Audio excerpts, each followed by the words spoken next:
Hey guys, so they popped all the staples out of this post because Trouble's bad, and so we've got to put them back in. This is goat behavior. They just spend their entire life trying to destroy everything. So these were really sturdy metal staples and they ripped them all out. So we're gonna hammer in new staples, and then I'm gonna put that stake on the outside and I'm gonna wire it together to add a little bit of extra support, because my brother put these staples in and they were in there. And now they are gone. It's all sorted, and now Trouble is trying to eat my clothes and he just bit me by accident. Ouch. Actually can't get far enough away from these buggers to talk about them. Trouble is what they call in a rut. It usually happens in the fall. He's a little early. And he's smelly a little bit, and he's definitely being a little aggressive. But he's tiny, and he usually doesn't end up being too bad. But I can't imagine people who have like the boar goats and stuff, they're really huge goats, what they do when their goats get like this.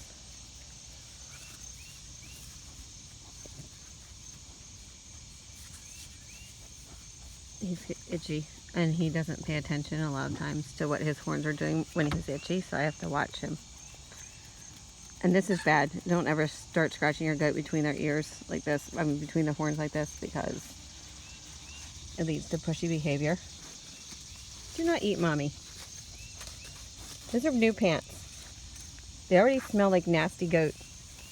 Now you're gonna make a hole in them.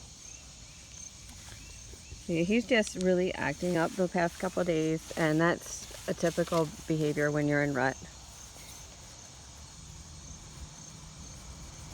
It's their hormones just go wild. And this is when you're really sorry your goat has horns, because they forget to behave and they get a little pushy. By the way, that injury is not from goats. I ran my hand into a piece of wire while I was picking tomatoes. Look how lethal his horns are. You just can't imagine when they're tiny babies. They're going to get these giant things on their heads. But I was just, the thought of having someone mess up with this budding and having these terrible scurs coming out of their heads and bleeding and in pain all the time, I just couldn't. I can't do that. Right, Trouble? And he's usually pretty careful. He's just being a little naughty because his hormones are all a mess. No eating, Mommy.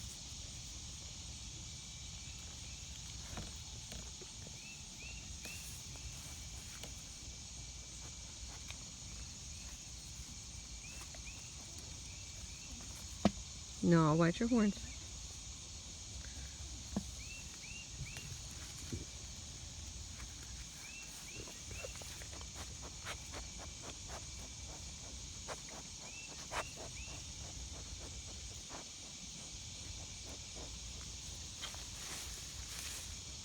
Are we being good? It seems like, oh yeah, we thought that one, didn't we? He's really a nice goat, especially, a buck, a full-grown buck in rut. He wants to sweet talk the girls, and they're like, get away, you have disgusting cooties, and I don't like you. Mommy, save me. Save me from the boy, he has cooties, Mom. I know. He does. I have to remind him when we're hanging out that he has to be a good boy. Quite a lot, honestly. I would not even really recommend having like little kids come in to a pen with a goat with horns like this. Are you being a good boy? Are you being a good boy? Oh, no, you do not butt Mommy. You have pretty eyes, but you're bad. Trouble. Are you getting carried away? Are you getting carried away? He He got me out of his way so he can go sweet talk his girl. And she's like, no, you're just disgusting.